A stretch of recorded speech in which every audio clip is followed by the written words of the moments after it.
Wrecking trains is serious business. This is possibly the first time that men with explosives have had the opportunity to actually practice sabotaging railroad cars and a locomotive. Because no one wants to carry 100 pounds of explosives on his back, we need to know how little is needed. While she's still in one piece, let's introduce the opponent. The 280 locomotive tips the scales at 53 tons, tender at 49. First two gondolas, gravel-loaded and groaning under a gross weight of 65 tons each. Third gondola, filled with ties, hugging the track with a 40-ton burden. The remaining cars, empty, weigh in at 25. Okay, let's back up here. Have you any ideas on how to wreck a train? Sounds easy, doesn't it? It would be easier on a curve, but we're going to wreck this one with only two 8-ounce charges of plastic explosive on a straightaway. Placed 6 inches apart, they will blow a 12-inch gap in an 85-pound rail.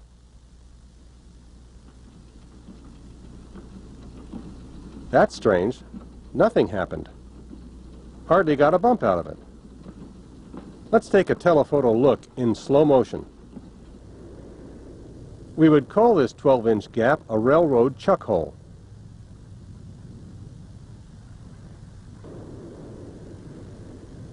But not a trap for wrecking trains. Evidently we didn't place the charges far enough apart. This time we'll blow out two 8-inch gaps and leave a sleeper in between 20 inches long. When 350 tons of rolling freight crashes into this, look out. The locomotive has no steam. She gets a good shove by a pusher engine and coasts down the straight section of the track towards the gap, where something's gone wrong again. The tie under the 20-inch section gives a little, but it won't let go of the rail. The empty cars wobbled, but did not derail.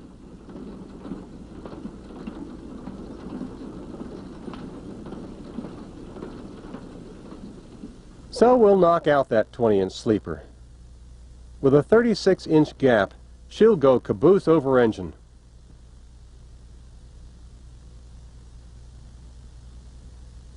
The engine's pilot wheels are only 30 inches in diameter. When they drop off the track, the driving wheels should drop off also. Well, what they should do, they didn't. Only the pilot wheels derailed. The driving wheels rode the gap like a Jeep jumps a rut. The first two ties were broken, but that only made the empties bounce a little more.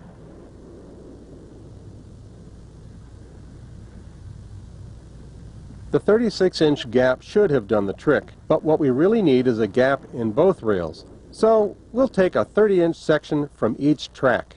The two gaps are exactly opposite, and there won't be the tendency of one wheel keeping the other headed back for the rail. Keep your eye on the gaps. That's where she'll wreck. Another dud. Wait a minute. No use going on with this run.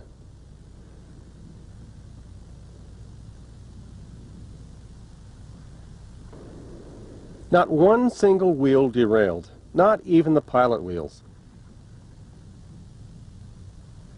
Those gaps being exactly opposite each other made the setup too evenly balanced.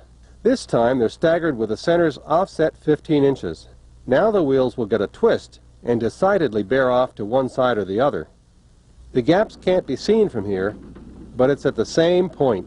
The pilot wheels flipped off again, but that doesn't wreck trains. 5 runs over an assorted pattern of broken tracks. By theory, any one of them should have wrecked her.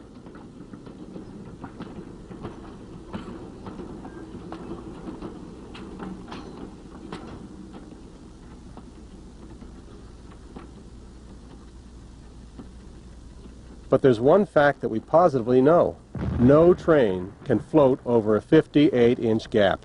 The pilot wheels are 30 inches in diameter, and the driving wheels are 50. Trains run on tracks, not ties. That's simple deduction, with the kind of logic that makes for good train wrecking. This time we'll give our stubborn customer an extra wide berth. She'll hit that open space at 26 miles an hour, and when she does, nothing happens to the engine, tender, first, second, third, fourth. Ah, now we're getting somewhere. Let's take a closer look at that.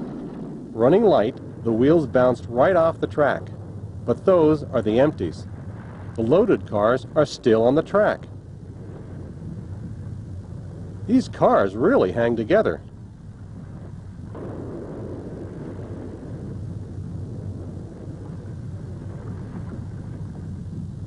That makes 6 runs, 6 upsets, and 6 theories disproved. We'll try it once more, with 60 inches of rail out of one track and 30 out of the other. The centers of the gaps will be offset by 30 inches. That's a lot of track to blow out, but obviously it can't be wrecked on less. Okay, engineer, give her a hard push.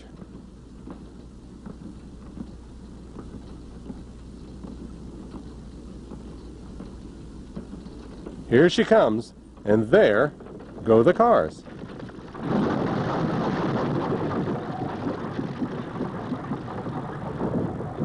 The tender's front trucks straddled the rail, drifted off the ties, and wrecked the other cars. But the old iron horse just wouldn't bite the dust.